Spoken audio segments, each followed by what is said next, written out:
Hey everyone, welcome to the first World Championship highlight reel. I'm Chris, and this is the best moments from the semis and finals of the Kickoo Qualifiers. Let's jump into it. Bossman takes a fantastic Central Explorer that meets his opponent and gets the Lighthouse. The tiny land connection between them is all he needs to get his attack started. Using the rider he trained on turn 4, Bossman kicks Mythic off of one of the villages right next to his capital, stealing it and keeping Mythic stuck on only 2 cities. Despite poor capital resources and going riding first, Bossman is able to get the first giant of the game by revealing all 4 lighthouses and getting the Eye of God monument. Beautiful play.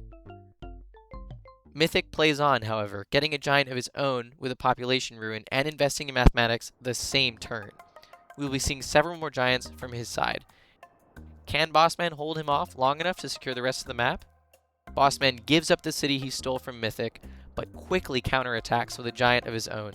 At the same time, his riders eliminate Mythic's hopes in the west and secure the rest of the map. Just when all hope seems lost, Mythic gets trade and manages to scare Bossman off of the city he was sieging. Unfortunately, he was just delaying the inevitable. Bossman may have given up ground, but the couple turns he spends playing passively allow him to get markets of his own. These tall markets dwarf Mythic's setup, and ultimately allow Bossman to crush him economically.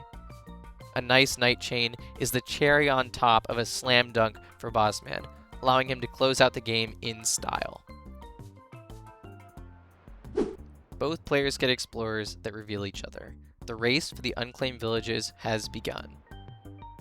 However, Mythic and Bossman opt for different approaches. Mythic goes straight into riding, while Bossman's gamble for the ruin pays off massively. The extra stars let him go straight into mathematics and rush out a quick giant, giving him the initiative. Mythic responds by making a play for the village and getting a giant of his own. The game isn't over yet. Unfortunately for Mythic, Bossman's siege holds, allowing him to get another giant and continuing to pressure on land. Mythic's last hope lies in his lone giant on land and the rafts exploring in the east. Bossman is entirely unwilling to give Mythic any advantages here, making a crucial bridge play to knock Mythic off of a hotly contested village. As a last-ditch effort, Mythic puts all of his remaining eggs into the east basket, growing his level 1 city to level 5 and casting a shadow over Bossman's cities with his second giant. Unfortunately, he leaves open a crucial capital siege, which Bossman immediately exploits. Demoralized and unable to continue defending on land, Mythic resigns. The first game between Willibomb and Levon starts off with a bang. Both players form a line of archers to hold the other off, and it takes Levon sending in a giant to break the stalemate. However, Willibomb used that time wisely, setting up a series of high-level markets that give him a massive economic lead. From there, he transitions into the water, and the sight of bombers forces Levon to resign. In Game 2, Levon gets a bounty of fruit across his 2 cities, and once again opens with organization. This pays off, as we see him get a fantastic Central Explorer and the East Lighthouse to boot, allowing him to upgrade his capital on the same turn for a massive economic boost. He uses these stars to go straight into riding, which allows him to deny Willibomb a central city in the second straight game. Willibomb, unable to respond and lacking vision because of a workshop he took earlier in the game, resigns.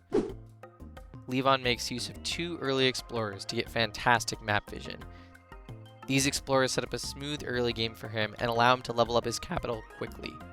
Willibomb, not finding his close villages, goes into riding in the hopes of making it to the other side of the map more quickly and making up the deficit.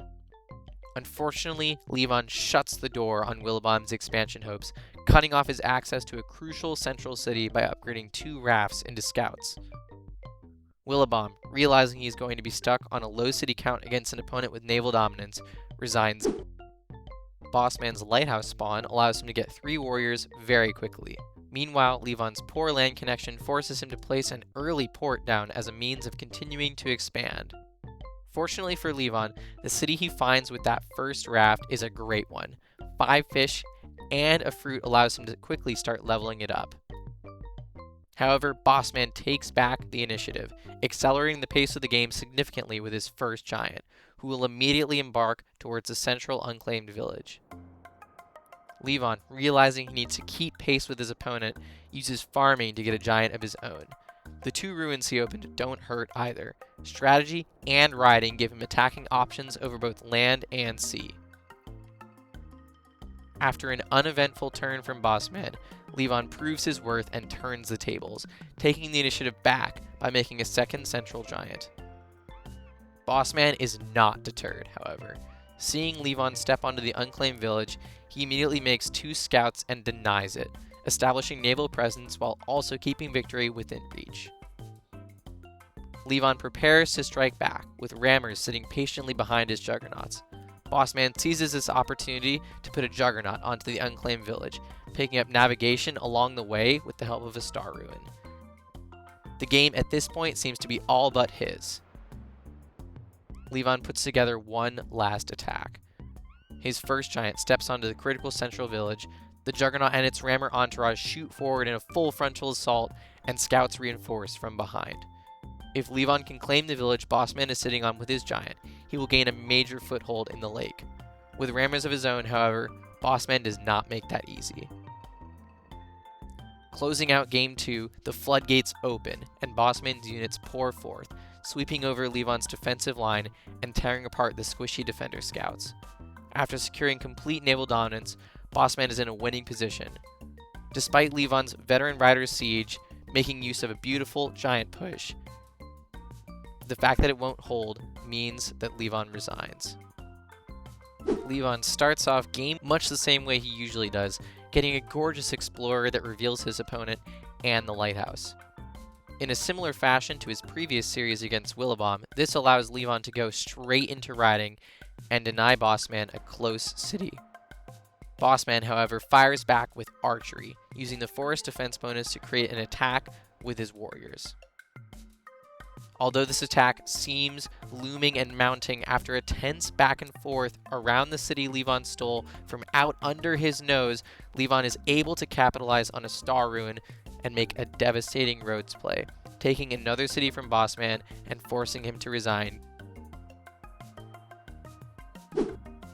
Game 3 has a relatively uneventful opening, but an early star ruin for Levon allows him to go straight into an aggressive riding playstyle, looking to dominate using his land connection to the north and south sides of the map. Bossman, however, gets a great ruin of his own, a veteran swordsman right next to Levon's city. However, Levon's roads once again save the day. After placing 2 perfectly calculated roads, he's able to secure this entire south side of the map, while also fighting off the veteran swordsman looming in the north. Realizing he will be down in cities and economy in the late game, Bossman resigns, allowing Levon to become the Kickoo tribe representative. Wow, fantastic play from everyone involved. If you enjoyed the video, be sure to leave a comment on your favorite highlight. Stay tuned for the Yada qualification rounds. Expect a lot of Rider Roads action and aggressive expansion from our mercantile friends. Until next time, see you later.